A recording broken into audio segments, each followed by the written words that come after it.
This is a really important concept to understand. Hello, welcome back to the channel. Now, for a blockchain to work, it needs to be secure. And currently, there are two main consensus mechanisms to achieve this: proof of work and proof of stake. Today, we're going to talk about proof of stake. So as always, let's get straight to it. Currently, popular blockchains like Bitcoin and Ethereum, although that's soon to change, use something called proof of work. You've probably heard of miners who essentially use their computer's GPU to solve a cryptographic puzzle. The first person to solve this puzzle is the one who's rewarded, whilst the rest validate his or her solution. Miners can join together to form mining pools in which they combine their GPU power together so they can earn more, and I've talked about this recently in a video in which I mined Ethereum on my Mac. You see, proof of work has a lot of issues. It's extremely expensive, not only in operational costs with hardware, but also electricity. Many of you may know that mining consumes more energy than some countries use as a whole. Proof of work also has the issue that it's kind of centralized, with a lot of this mining activity happening in places like China. There's also the 51% attack, where if a group manages to control a majority of a network, well, they can create fraudulent transactions. Do we have anything that's better? Well, in my opinion, we do. And it's called proof of stake. Proof of stake achieves the same security, but it works in a very different way. So let's talk about that. Proof of stake requires a bunch of nodes, which are essentially computers all around the world that are constantly talking with one another. Each of these nodes has a complete record of the entire blockchain. So if I have $10 and I send it to you, all of these nodes will record that, and they will constantly update so that they've all got the same information. The security element comes from the fact that all of these nodes, these computers, must all agree on a complete record of that blockchain. This agreement is called consensus. Now, in proof of work, we have miners, but with proof of stake, we have validators. Validators are just people like you and I who are able to add new blocks and new transactions to a blockchain, and that helps to provide security.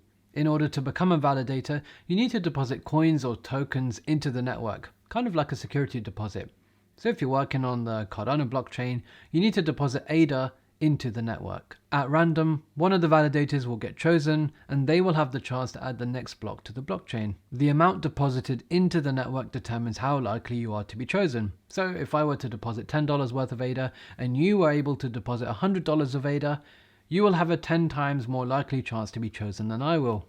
Whilst this doesn't sound completely fair, it is better than proof of work, where the more you spend, the better rate you get. At least with proof of stake, it is linear. The way that I like to explain it to people is to imagine that every coin or token that you deposit is a lottery ticket. Now, every time a new block is going to get added to the blockchain, a validator is going to win this lottery. The more lottery tickets you have, the higher chance you have of winning. The validator who is chosen then gets to mint or forge the next block, and as a result gets a monetary reward, which is usually in the form of the native token for that blockchain. So ADA for the Cardano blockchain, Luna for the Terra blockchain, Algorand for the Algorand blockchain. You get the point.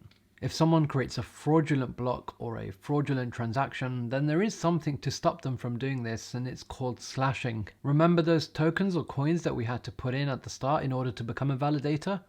Well, they get taken away from you. Therefore, we can trust validators to do their job correctly, because they're going to lose their money otherwise. Essentially, that's how proof of stake works. Now, it's really good because the barrier to entry isn't too high. People like you and I can actually participate in securing the network. With proof of work, the barrier to entry is so high. You need to buy these mining rigs, you need to have really good hardware. It's really expensive. Whereas with proof of stake, you literally just need access to the internet and you can participate. It's cheaper to run, it requires less electricity and energy, and so it's better for the environment too. It's also decentralized. You've got all these nodes in different parts of the world, all these validators in different parts of the world too. Whereas if you compare that with proof of work, over 50% of Bitcoin mining happens in China. It's very centralized. Having said that, it's not a perfect system, and there are a few flaws that I think it's important to just know about. Firstly, it's a system in which the rich get richer. If you've got more money, you can buy more coins and tokens to deposit, and therefore you're more likely to mint or forge the next block, and therefore get more reward. However, as I mentioned earlier, it's still better than proof of work because proof of work benefits from economies of scale. At least proof of stake is linear. The second flaw with proof of stake is that the system is inherently permissioned. Now, what do I mean by that? With proof of work, all you need is some hardware like a laptop and you can fully participate in the network by mining. With proof of stake, you have to go onto the market or find someone to sell you some tokens before you can make that deposit. That means you essentially need the permission of a pre-existing participant in order to participate yourself in the network. In a nutshell, that's proof of stake. Let me know what you think. Do you prefer proof of work or do you prefer proof of stake? What opinions do you have? Let me know in the comment section below.